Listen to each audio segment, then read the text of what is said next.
Welcome everyone. Thank you for coming out tonight. We're really excited to have you all here. Thank you for joining us on this beautiful evening. We're really excited to have Jordan here to talk. Jordan is our current artist in residence. Jordan was born and raised in Chicago. He went to school in Rhode Island School of Design, and he's currently based out of Providence. He's an educator, a legislator, a visual artist, and an organizer, and it's been such a delight to have you in residence.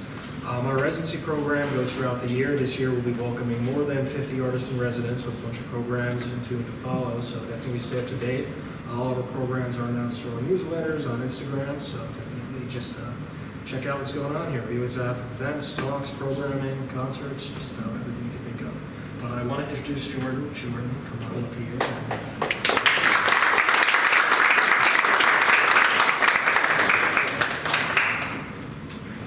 I'm very happy to be both here in the sense of being with you this evening and also more broadly being in Sag Harbor as an artist in residence here at the church alongside Quincy Flowers, who is a brilliant writer.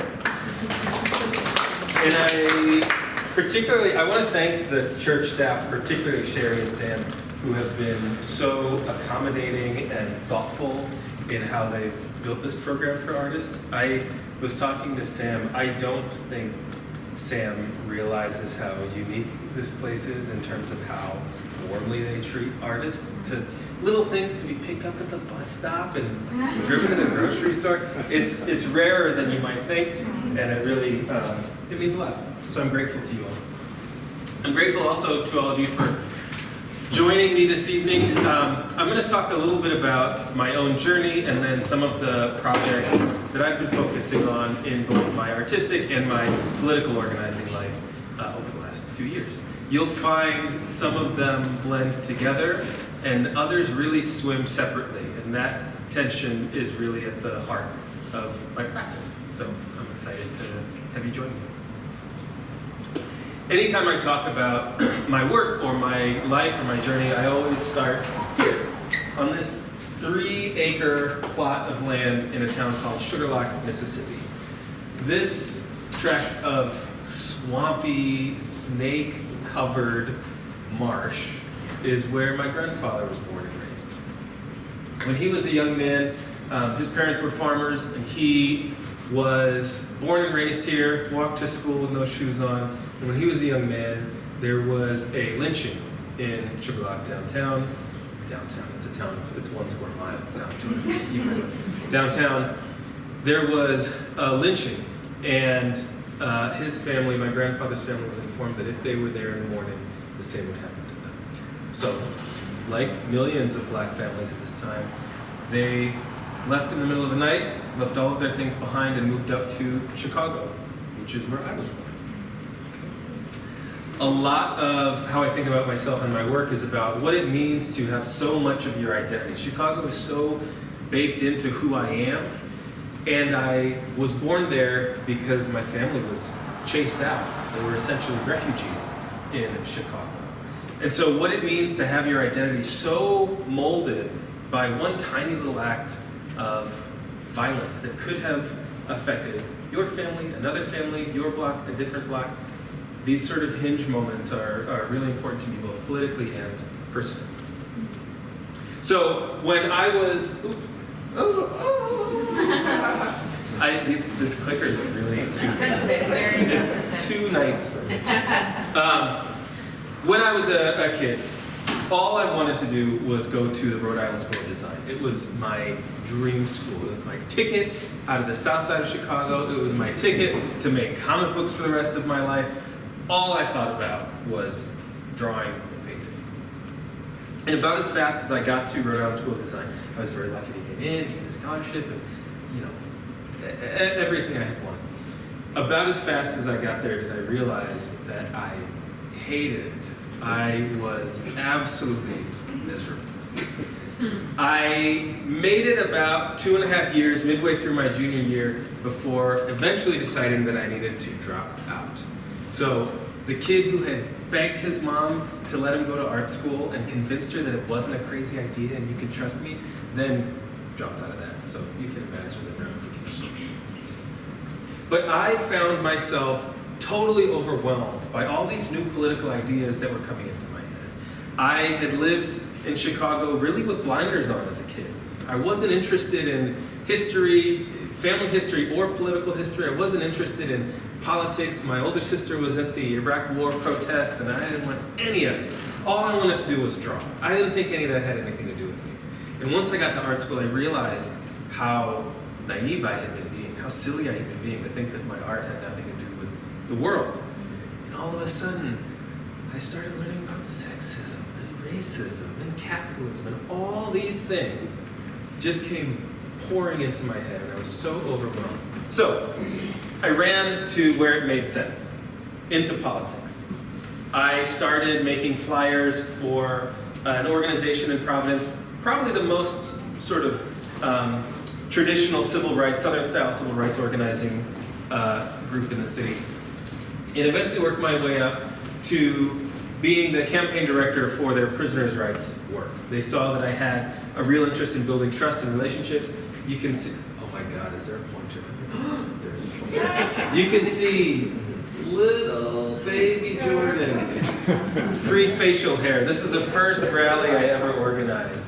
And I got a real taste for it. I really fell in love with political organizing.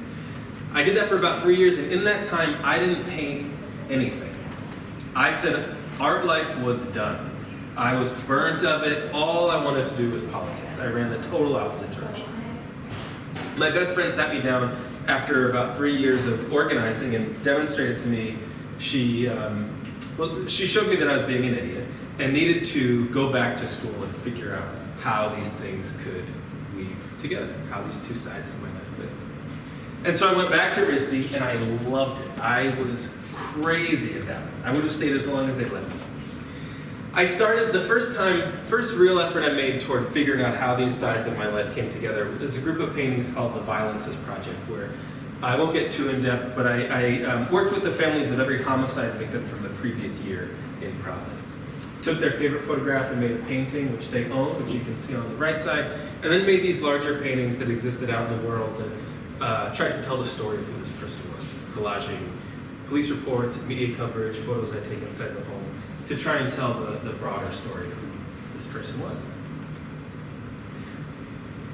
I graduated, and I started trying to figure out, again, how to amplify my own work alongside this political stuff I'd really been interested in.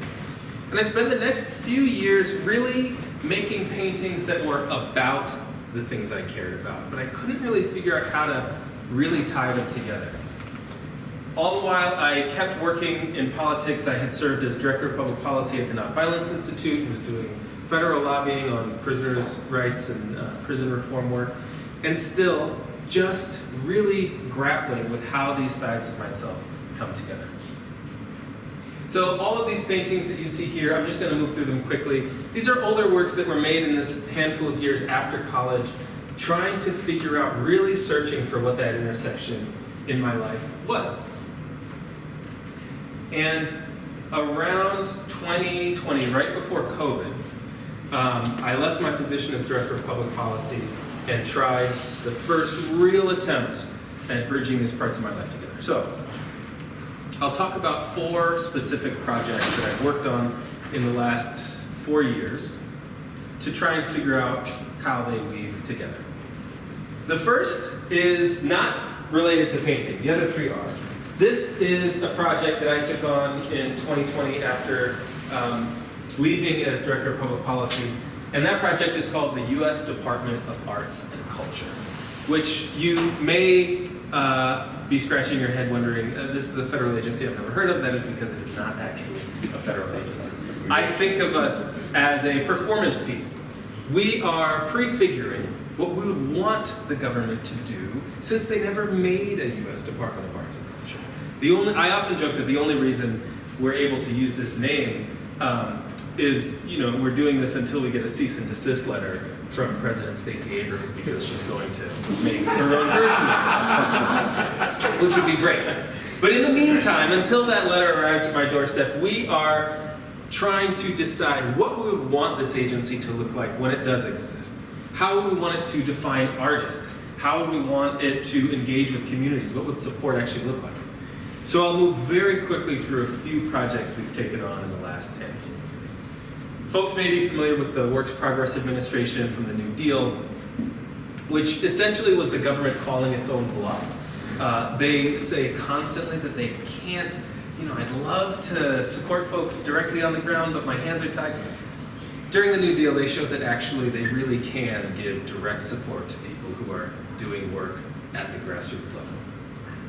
Now, there was a lot of racism and sexism involved, but we said, what if we could reimagine the Works Progress Administration for a new age? Make a model of how that would look today for the government to support grassroots cultural organizers and artists directly. And then we'll build a toolkit for folks to do this in their cities all across the country. So we pulled together 25 of the most exemplary cultural organizing projects across the country and built this cohort not just of artists, although there are some more traditional artists like Larry Bogart, he's a theater artist, but also Gongora, who works in performance and monuments, the Anti-Eviction Project in the Bay Area, Anna Rodney, who is a birth worker in Baltimore. All of these folks who are building the cultural tapestry of how our nation exists. So we pulled those folks together, we trained them up, built a real community of practice, and then made a policy manuscript that we sent out to cultural planning offices all across the country. We're very excited to actually be working with some who are interested now in doing their own version, including LA County. We host Artists Unite for Green New Deal salons where we hold what we call de-wonkification briefings, essentially trying to pull scientists and artists together to actually understand how artists can plug in.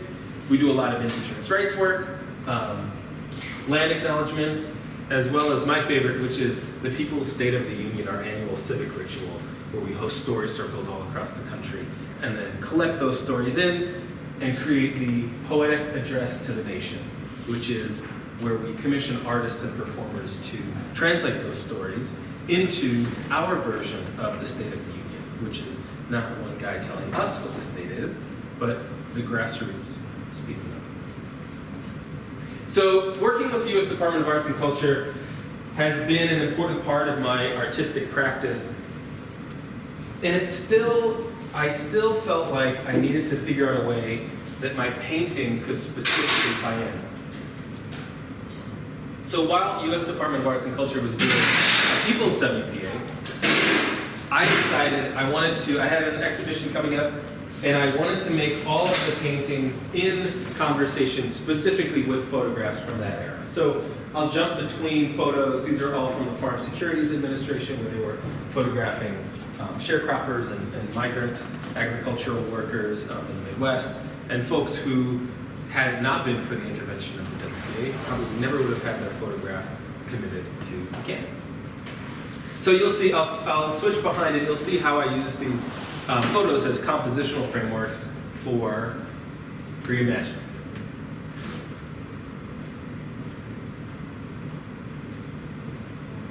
So all of these are relatively large, like 7 feet.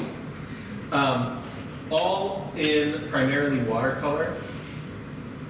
And all of them are, again, thinking about using these really incredible, these photographs are gorgeous, using them as compositional frameworks to try and compress that history between past and present, to call that forward.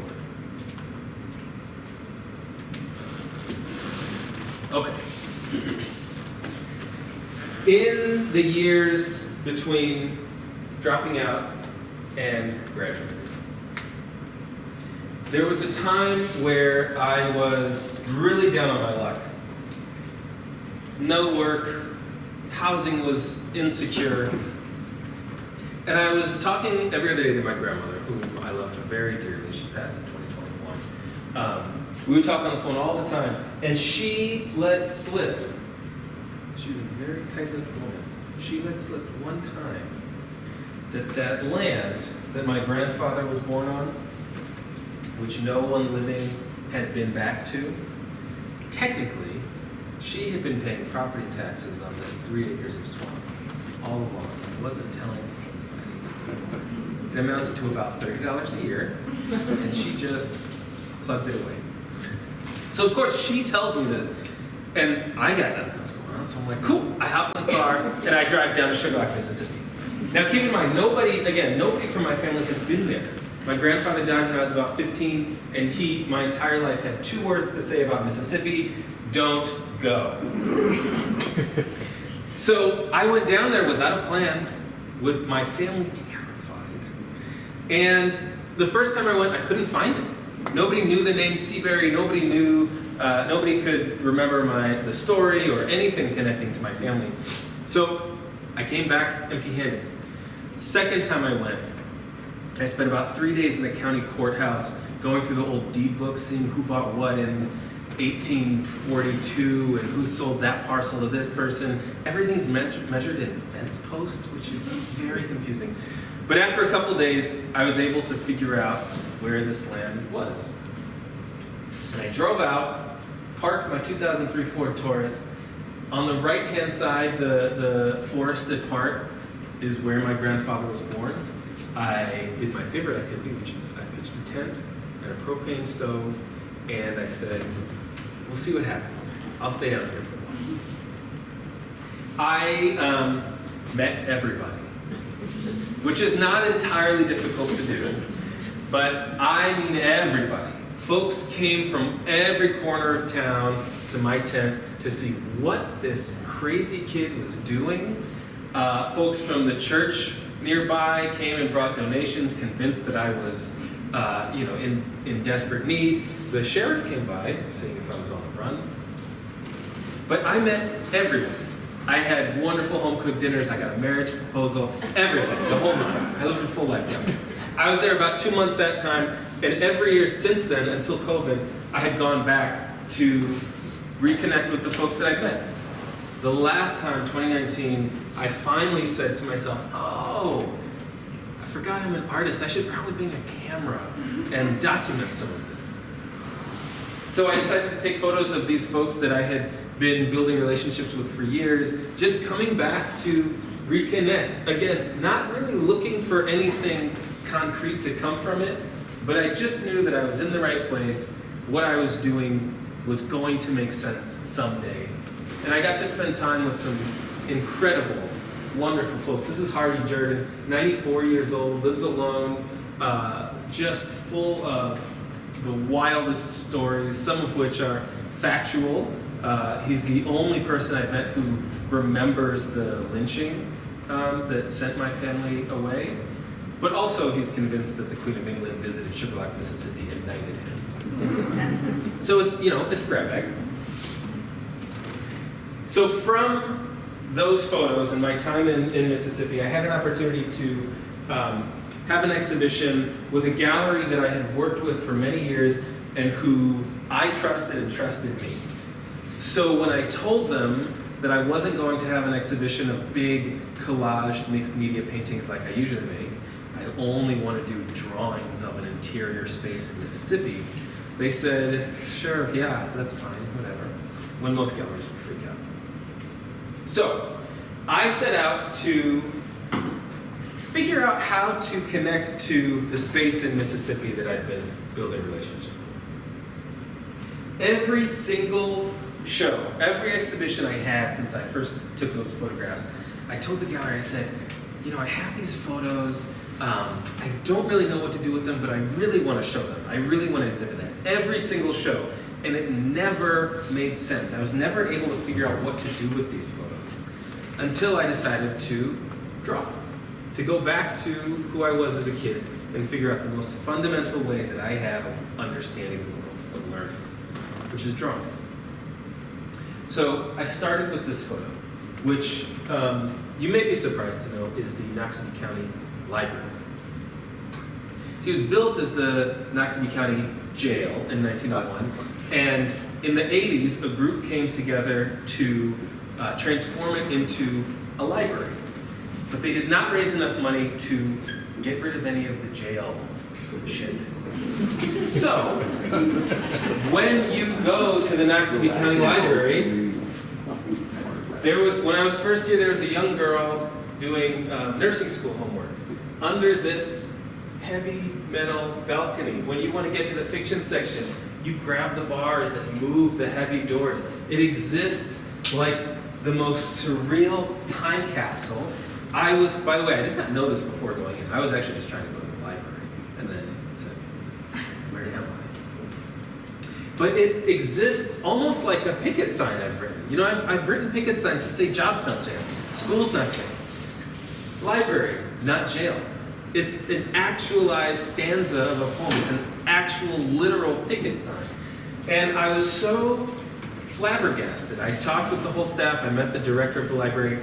And the thing that really set me over the edge was learning that the gallows that folks would have been executed by still function. She was very excited to tell me, yeah, I could turn it on today if I wanted to. This space to me was a really important way of exercising empathy and understanding that the last thing I wanted to do was come down as some northerner who thinks this Mississippi novelty is so strange and funny and I can't wait to go tell everybody about it. Instead, I wanted to understand what would it do psychologically to people that I, were it not for one act of violence, might have been raised around. This could have been the library that I went to as a kid, that my dad went to, that I saw the reptile guy and the local magician that I read comic books at. What would it mean to do that under the executioner's hook? What would it mean that the children's section has bars on the window? How would that shape the way a kid sees themselves? And so I wanted to start in earnest. So I had this opportunity for an exhibition, and all I did was just draw the inside of this space. What I wanted to do, and what I do in a lot of my work, is develop a mark that required me to go as slowly as possible and understand as much as I could. Again, drawing is how I learn.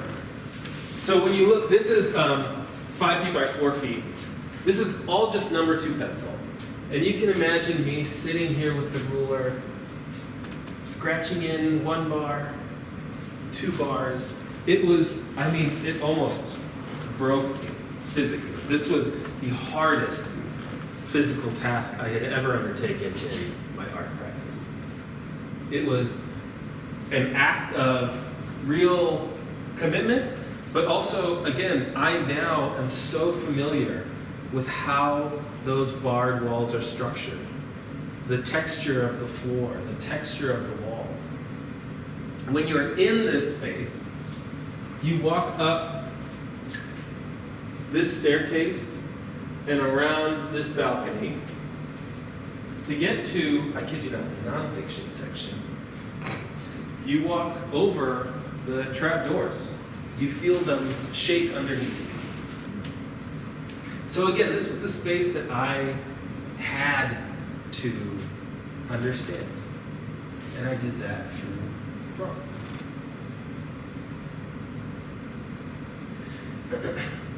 The next and last project I'll talk through is a group of paintings that make up an exhibition called We Live Until.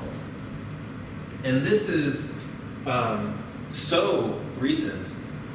It's currently up right now at the Newport Art Museum. It's so recent that I only have terrible photographs.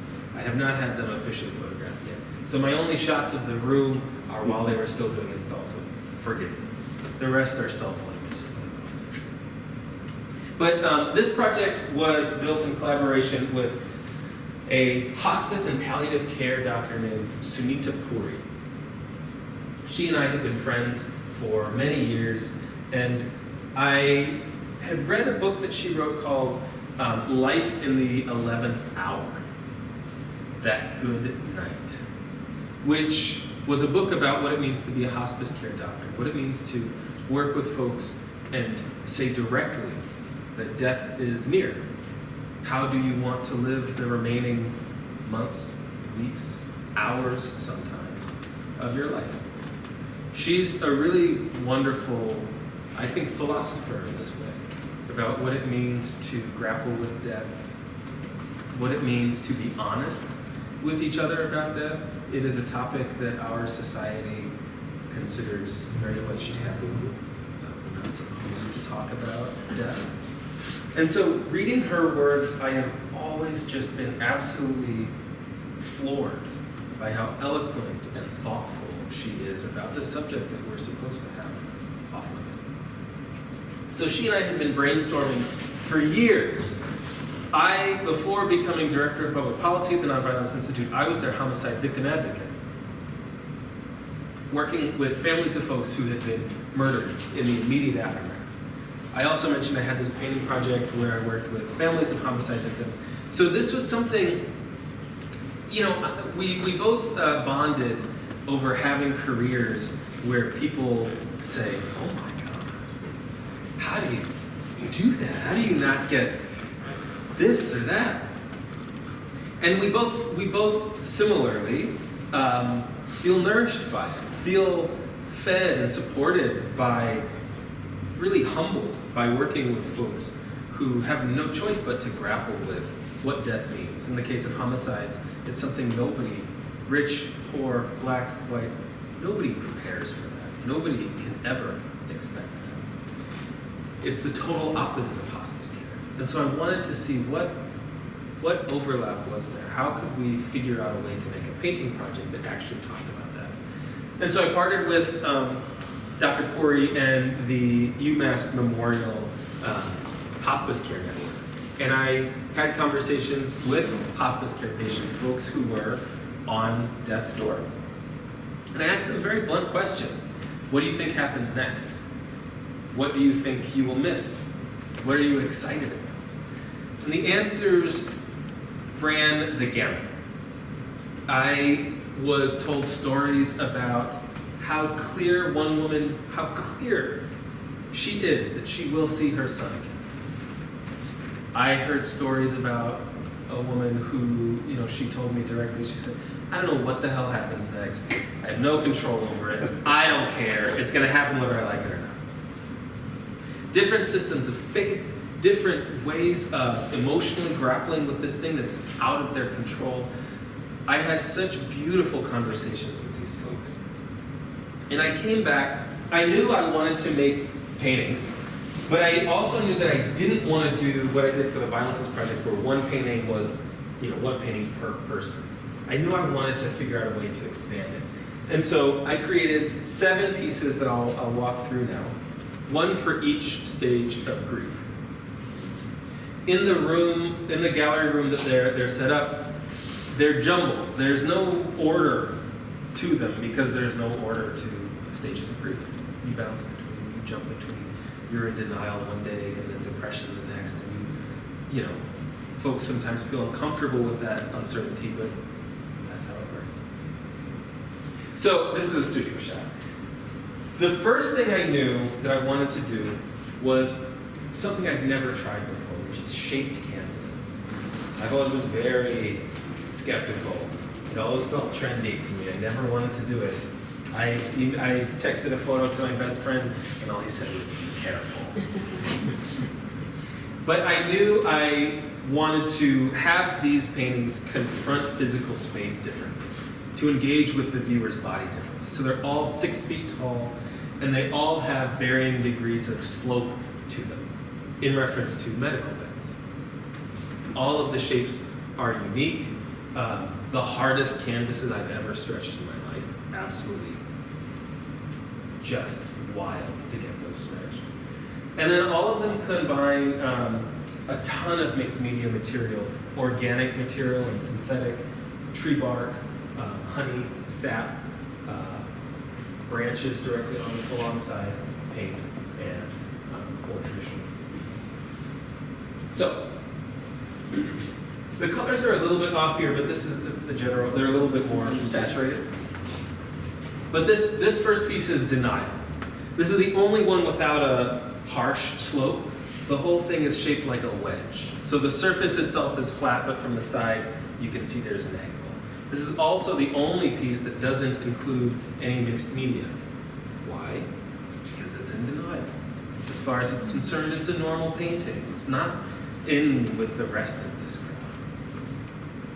You can see here, again, these are about 6 feet tall, mostly watercolor, and you'll see some recurring motifs very early trees became the central metaphor for this project.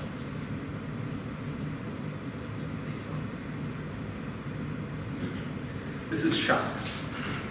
This is the first piece with the harsh slope. You can't see it too well in the photographs, but it's got that triangular angling down at the top. And then this is the first piece where the mixed media really comes in. So there's watercolor at the base, collaged paper, images of stars and sky, oil paint, marker. Alongside, you can see here these small leaves attached to the surface, plywood at the top. These sections here, this is birch bark, the sort of remaining skin of birch bark glued onto the surface and then ripped off. That's what remains of it. And then, of course, the tree branch cutting across like a lightning. And if folks have questions on these, you don't have to wait. You can ask. This piece is one of my favorites, called testing. This is the stage of grief where you're essentially bargaining. You're saying, all right, what if I try a support group? What if I try exercise? What if I change my diet? What if I do all of these different things to sort of wrestle with? And that's demonstrated in the material itself. This piece is about 12 inches thick with a full cutout frame here, built into the canvas with a memorial laid within it. I don't think I have details of this one. Tons of tree bark. This one is tons of mixed media. Again, because it's grappling with different modes of being, trying different things, experimenting, hoping that something will stick. Oh, I bet. This was the first piece I was working on where I really started developing what I call the time mark, where the surface was so chaotic. It was originally covered all with tree bark, and I ripped a bunch of it off. And I couldn't figure out what to do next, so all I decided to do was learn through drawing. So I said, I will just take a marker and learn the contours of every piece of bark. And I set out to do just that until the surface, every area where there isn't bark, I'm learning. I'm learning the contours. I'm spending time with it. I'm forced to spend hours with it. I can't take any shortcuts. The same on the bottom here with these leaves. Those lines radiating out to make that entire bottom section. This is anger. You can see, this is the first one. One of the things that I really found to be true in my conversations with these folks is, again, across rich, poor, black, white, the emotions and internal conflict were relatively similar. Folks were really grappling with the same questions. But what I did find is how much your economic status can impact how you wrestle. Whether you are in a facility where someone is coming and bringing you a meal 3 times a day, or whether you're at home with your loved ones having the food you've always had cooked for you.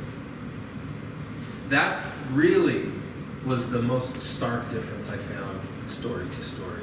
That the amount of agency and control that folks felt like they had really, unfortunately, came down to money. How much folks were able to afford their own really dictated their sense of dignity in their passing.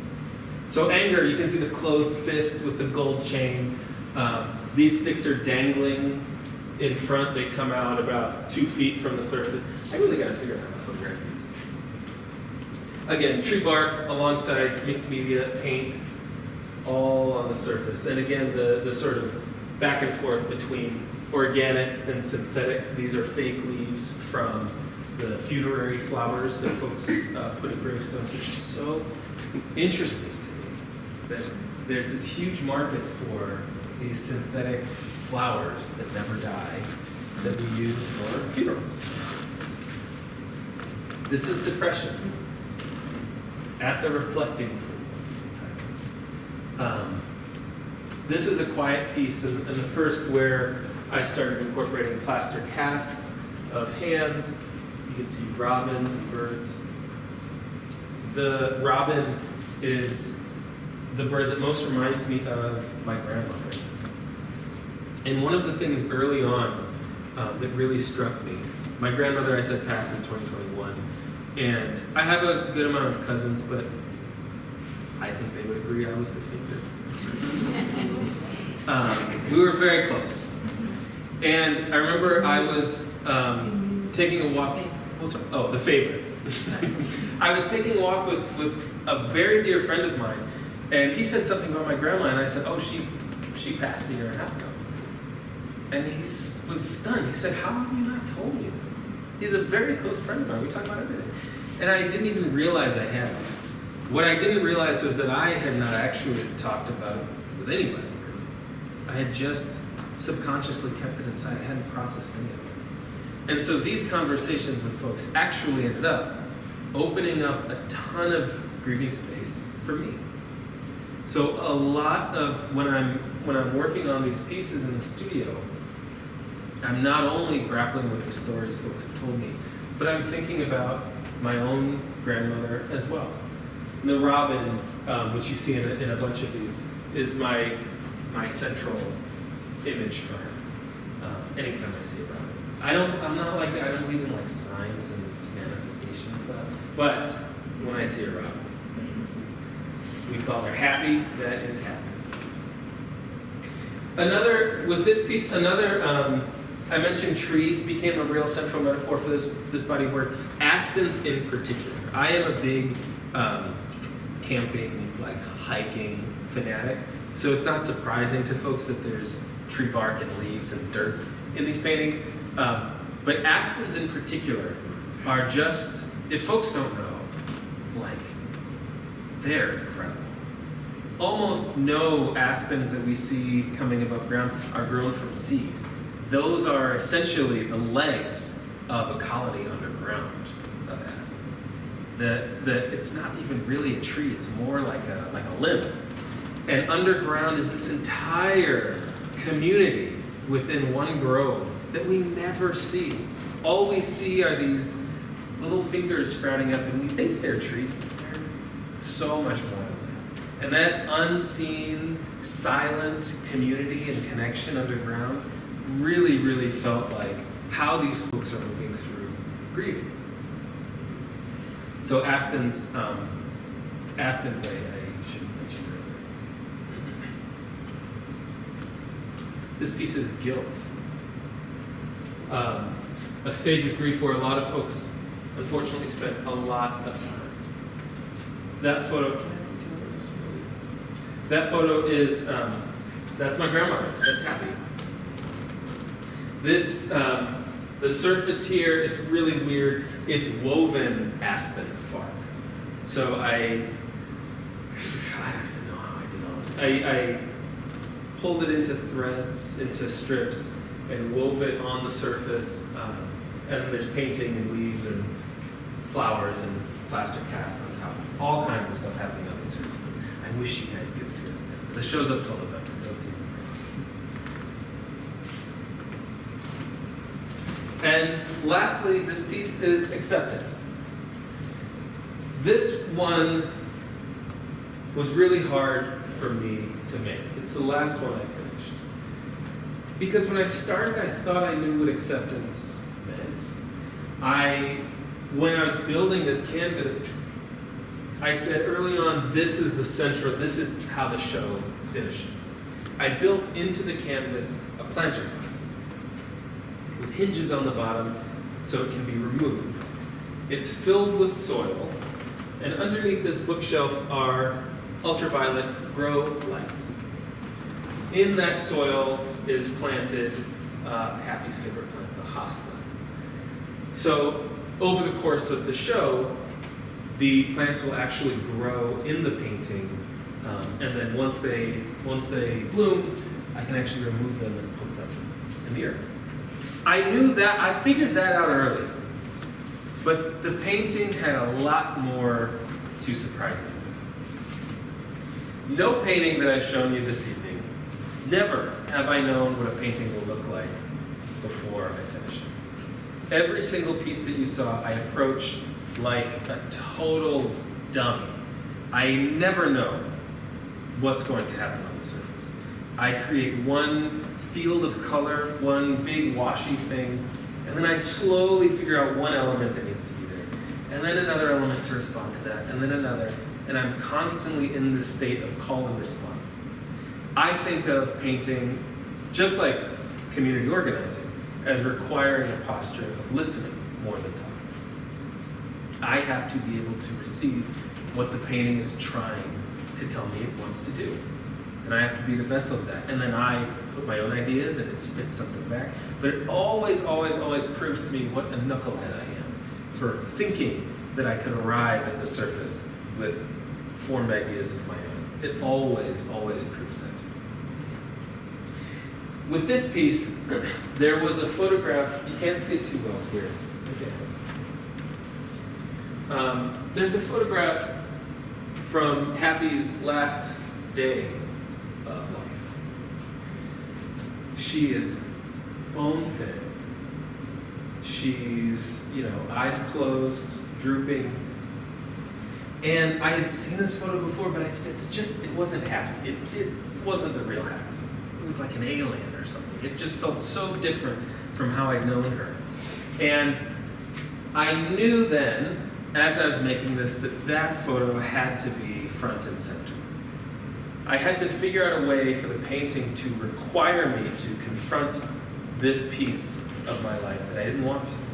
That's what painting can do for me. It's something that helps me learn and understand the world, but it's also a way to set up systems that force me to grow, to figure something out, to work through something. And in this case, I had to look at that photograph every day I was in the studio working. It was staring straight at me. I couldn't avoid it. And after months of being in the studio with it, I realized that the photo here is how she wants to be remembered. And I think how my family members would want her to be remembered. She was lovely. She was sweet. She, was a published poet. She was wonderful. She was brilliant. But that's also her, just as much as the other photo. There's nothing wrong or taboo or ugly or scary about this photo. It is as much her as any other picture is. And now, after that time and confrontation, I'm able to find the beauty in it. But I needed the painting to show me that. I've got a couple of details here, but I think this is actually the last piece. That I'll go through.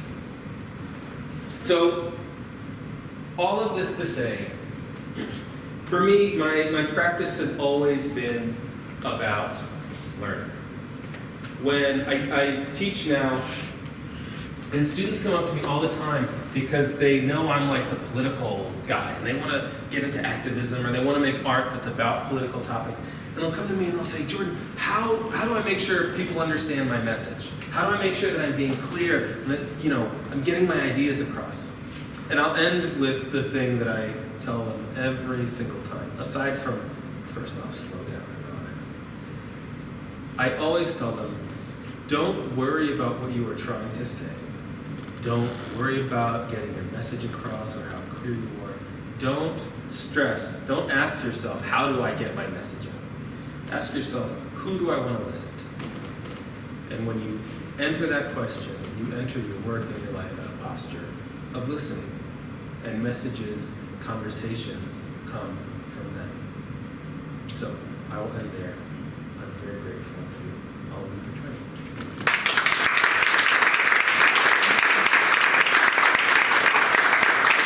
There's time, if folks have questions, you are more than welcome to throw them away. Yeah. I have multiple questions. I mean, the last one you just said, who do you listen to? And as I was watching your presentation, my question was, did you work on those pieces at the same time? Or did they unfold? Did you plan out the series? Did you kind of evolve as you were working on the pieces?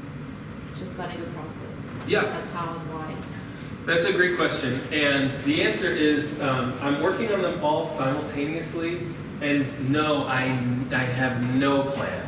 I never have a plan. The few paintings when I have made a plan turn out really bad. Because it's me dictating, it's me thinking I know the answer. Yeah.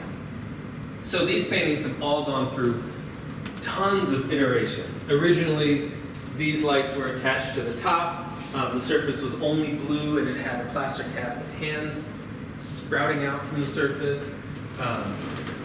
This piece has gone through so many transformations.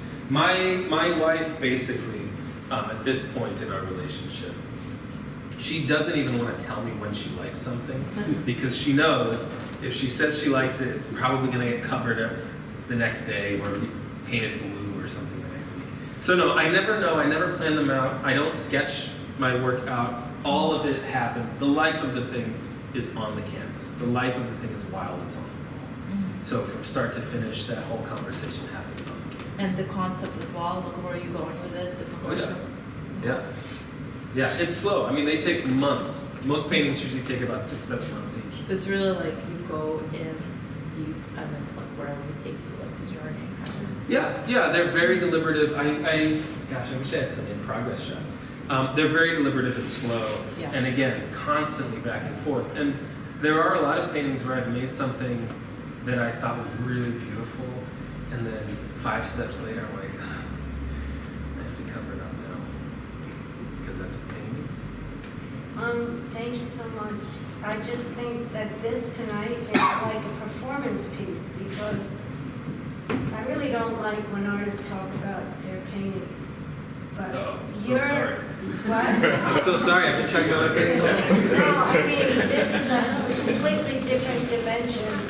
It's like theater. I mean, you talk about the metaphor, and you talk.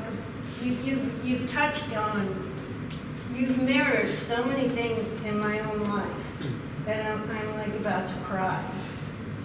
It's not like you just talked about your technique or something that was sort of separate from you. This is such a projection of you, and you were able to articulate it in a way that's just amazing. That's I very wasn't sweet. bored for a second. Thank you. A lot of artists, this is maybe rude to say, a lot of artists don't love giving artist talks. They see it as work, like a thing that I have to do. It's a reward for me. I love being able to not only have conversations with folks and meet new folks, but it sharpens me as well. These paintings I've never given a talk about these paintings yet, this last group, because they're so recent. And it requires me to sharpen my own thinking about them and how I'm communicating about them. So I love it. Oh boy. Okay, we'll go. Just a quick specific question. Okay, yeah. The second slide of this recent series was a blue, majority blue, that one there. Mm-hmm. And the title was Shock. Yes. And were you thinking about a lightning bolt at all with that? Okay. Originally, no. But what I originally was thinking of was a tear, a sort of, shock, something that moves through like a force of nature and really disrupts this composition. But yeah, I mean, as soon as I put it up, I said, oh, sky, water, lightning. Yeah, it makes total sense. Which one is this one? Shock. The title? Oh, Shock. Okay. I saw hand. Yeah. So, thank you, by the way, this is really beautiful. How do you know or how do you decide that you're finished? When the gallery says, Jordan, I needed these a week ago. No. I think in general, it's a tricky question. In general, these paintings go through months of awkward adolescence where I just have no idea where they're going. I can't tell if they're going to be any good. I think I may have screwed everything up. And then eventually they start to turn a corner where all of the answers that I thought I had, all the things that started making sense, now are more questions than answers. The questions have outweighed what I thought I knew about the painting. And now it's something new, something mysterious. And so I arrived at this painting not with a plan, but at certain points I said, oh, it's done. It's perfect. It's done. Over and over again, I'll say this of a painting. And then I'll come back and there's something else that it's telling me it needs. And eventually that starts to round the corner and I can get a sense of newness, of confusion, of mystery. That's usually it. That's sort of a vague answer. No, I realize it's a kind of hard question to even answer, but I'm curious. Well, I mean, and I tell my students this, the only way to know you've gone too far is by going too far. So I never figure that out. First, I also want to say it's a wonderful presentation. It was sad to see how many people felt guilt at the end of their lives. I noticed the picture of Happy, the beautiful one, was in the painting called Guilt. Correct? In The this young one? fellow. Yes. Can you elaborate? Yeah, so you're talking about this photo? Yes. Yeah, so there are two photos of her actually from her younger life. This one is virtually impossible to see, but in this is a poem that she had published in her senior year of high school. And yeah, so using the photo where she is, maybe she would want to be remembered, is just as important to me as using the photo from Acceptance, using that final photo. Building that contrast, and in the room, they're looking directly at each other on opposite walls. But that was one of the last things I added to this painting, actually. I knew I started putting the hands in and the flowers toward the end, and I realized that what I was essentially building was a memory of her. The plaster cast hands represent for me, one, sort of control, and they put the body back into the painting, but also in a very personal way, which I wouldn't expect anybody to know. The first time I did plaster casts was when I was 3 and pushed my hand into the paper plate, and she did that for me. So for me, it feels both representations. Why is she in guilt? Oh, that's my own feelings of missing her in younger days. You know, my grandfather passed when I was a teenager, and like I said, I didn't want to hear any stories of the past. I didn't want to hear family history. I was a knucklehead. So guilt is a regret. Yeah. So many stories I will never know. Now, of course, after everything happens. So do you get to a point where you accept that this series is over, and then how do you move ahead to something, or do you? How do you progress? That's actually a really interesting question. I have a lot of artist friends who will really struggle to let go. They'll have a show and they'll always tell a gallery, I need, like, 3 of these are not for sale because I want them, I need to keep them. And I've never felt that with my work. Once it's done, I've always felt comfortable releasing it into the world.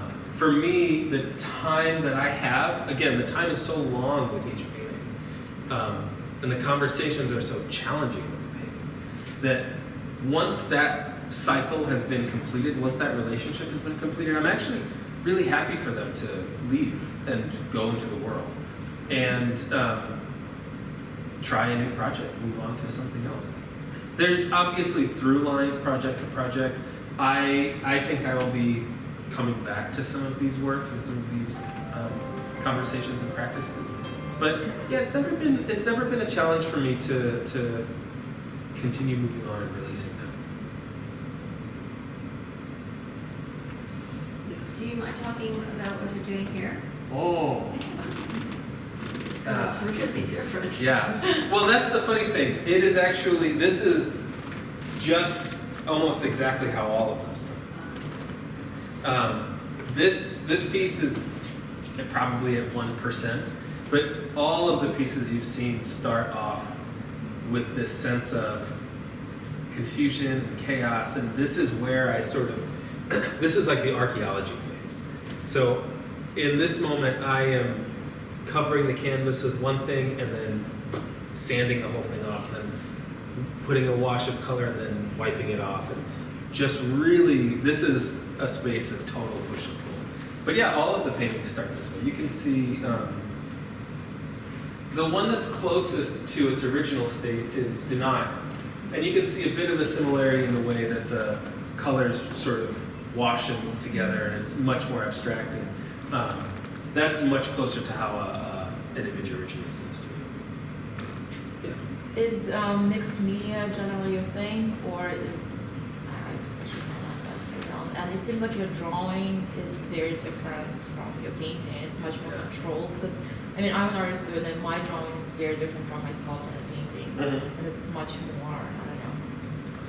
I would say classical, but for me it really is about what the project demands. okay. So these pieces really demanded a type of precision and slowness, and so that's the relationship that I built with them. There is still, so these are the first layers of these are watercolor. There is still some of that sort of abstracted field space that they all have. But yeah, this painting or this project was about slow observational learning, looking at the thing and really getting to know its corners. And so I'd say I don't really think of myself as having like a style in particular. It much more is about what the project is asking for. I love the books on this one. The South was right, Heroines Yeah. of Dixie. Yeah, it's a toughie. This is the Southern Shelf. Yes, indeed. It just seems like those paintings are so fluid and organic, like they all grew into each other. Like when I'm watching your presentation. Well, you know, the thing is, there is a looseness and openness. I mean, these are more tight, I'd say. So a piece like this, for example, there is an openness and a looseness, but this one, I mean, I would love to show you how many finished paintings are underneath this surface. This started as a blue wash, which you can really only see in this corner. The whole canvas was that. And I told myself that what it needed was a really precise and loving recreation of Manet's Luncheon on the Grass. Wow. And so that is what I did. And then, about a week later, I said, I think actually the whole thing needs to be sanded off. I sanded the figures, and that sanded space is what makes the texture here. I took 4 buckets of black paint, and that is what I eventually shaped into these figures. So, and again, for a while it looked like 4 like dreadlock aliens. Like it really has periods of making no sense. But then slowly through that push and pull and listening, you know, I'm able to come here. So it doesn't actually feel loose in the making. It feels very deliberative. It feels very methodical, even though there is a sort of abstracted openness to the finished image. And this is oil? This is acrylic and watercolor and oil and marker and collage. Any other questions? Well, yeah. Off topic, but not, you're from Chicago, you're a community organizer. Did you have any influences from that city? You know, I was in high school going to the train when someone handed me a pin and said, hey, we're working on this campaign. And I said, what the hell is Obama? Like, what does that mean? So no, never met the guy, unfortunately. And he's up in Hyde Park. That's a fancy part of Sunset. But no, for me, you know, I really wasn't interested in any of that stuff in Chicago. It wasn't until I came out east that my head really cracked open and I saw just how much I missed and how much space there was for me to build a relationship with these communities that I love. So my email and website are on that last slide. I'll just zip over there. You can feel free. I pass my contact out to anybody. You can feel free to reach out to me with any questions. I love hearing from folks who these talks. Again, this is really a reward for me. So I'll hope to hear from you again, and I'm really grateful for you for making time to talk with me this evening. Thank you.